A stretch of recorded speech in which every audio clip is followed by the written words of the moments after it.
어제 청와대 이 송광용 교육문화수석 과거 논문에 표절 의혹이 있다 이런 소식 전해드렸는데 오늘은 김명수 사회부총리 겸 교육부 장관 후보자도 같은 의혹을 지금 받고 있습니다. 자기가 지도한 학생의 석사학위 논문을 자신의 성과물인 것처럼 게재했다는 건데요. 자, 이 논문 직접 들여다보고 의혹을 제기한 새정치민주연합의 박홍근 의원 연결해 봅니다. 박 의원 안녕하세요. 네, 안녕하십니까. 예, 언제 작성해서 어디에 실린 논문입니까?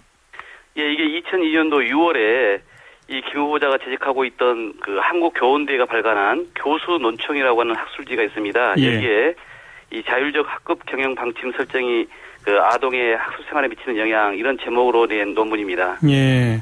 근데 그게 제자의 논문이에요? 예, 그 김 후보자가 석사학위 논문을 지도했던 제자 논문 제목도 이 논문과 제목이 똑같습니다. 예. 제목뿐만 아니고요. 예.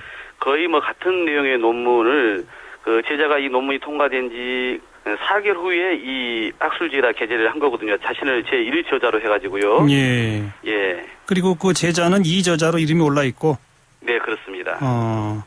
근데 이거는 엄밀한 의미에서 표절이라고 말하긴 좀 그런 거 아닌가요? 1저자, 2저자 사실은 제자가 1저자고 자기가 2저자래야 되는데 그걸 바꿨다. 이거 아닌가요? 그것은 그 기본적인 이런 그 학술 단체에 제가 자문을 구해봐도 원칙에 맞지 않는 것이고요. 예. 그러니까 제자 그 석사학위 논문하고 이제 이 김 후보자가 제1저자로 등록한 학술지 논문 첫머리를 제가 봤더니 예. 그 서론이라고 보통 논문에 있지 않습니까? 예. 거기에 문제 제기를 보니까 100% 제자의 논문과 일치하는 걸로 이렇게 되어 있는 거고요.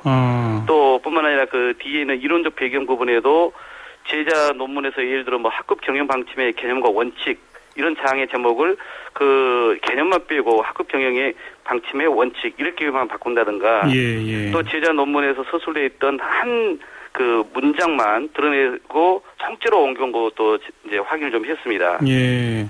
근데 저희도 자료를 좀 보고 있습니다만은 제자의 논문은 79페이지에 달하고 학술지에 네. 게재한 논문은 24페이지라고 그러니까 제자의 학위 논문은 학위 논문의 형식을 갖고 있을 텐데 그것을 학술지에 게재하기 위해서 이 김명수 후보자가 좀 많이 손을 댄 그런 거라고 볼 수는 없을까요?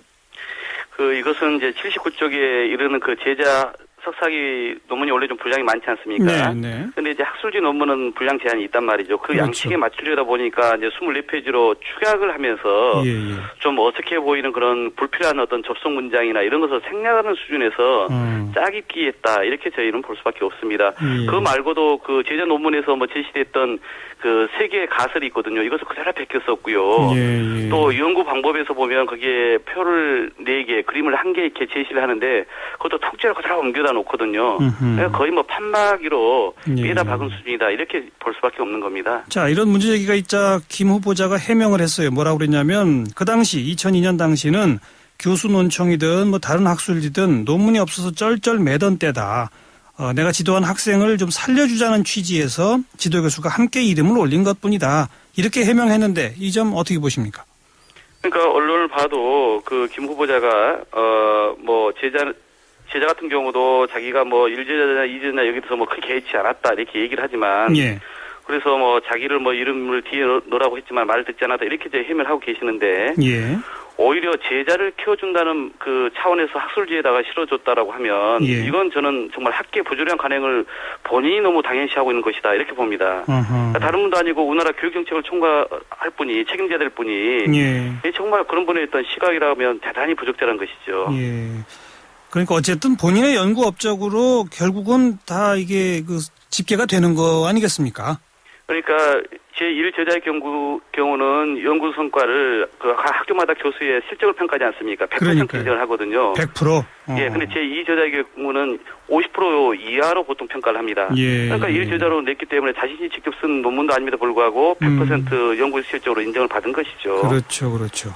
어제부터 불거진 그 송광용 교육수석도 거의 똑같은 내용이죠, 지금?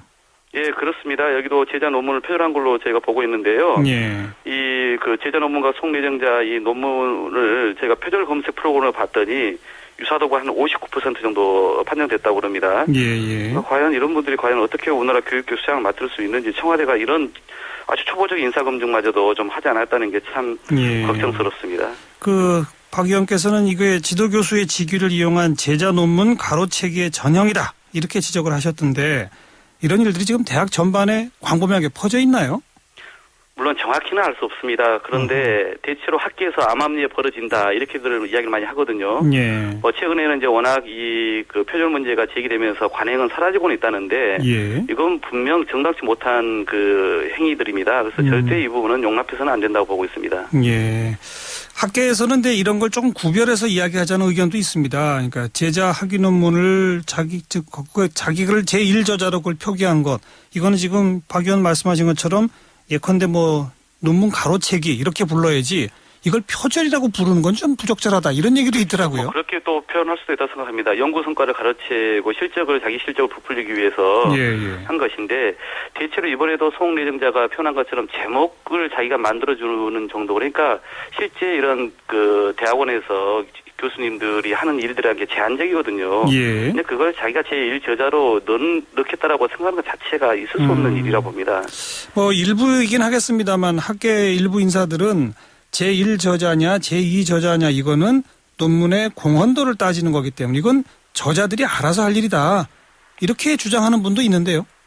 그런데 이제 제1저자라고 하는 것은 주로 이 연구 논문을 기획하고 직접 자기가 연구 조사하고 그리고 작성한 사람을 제1저자라고 하는 것이고요.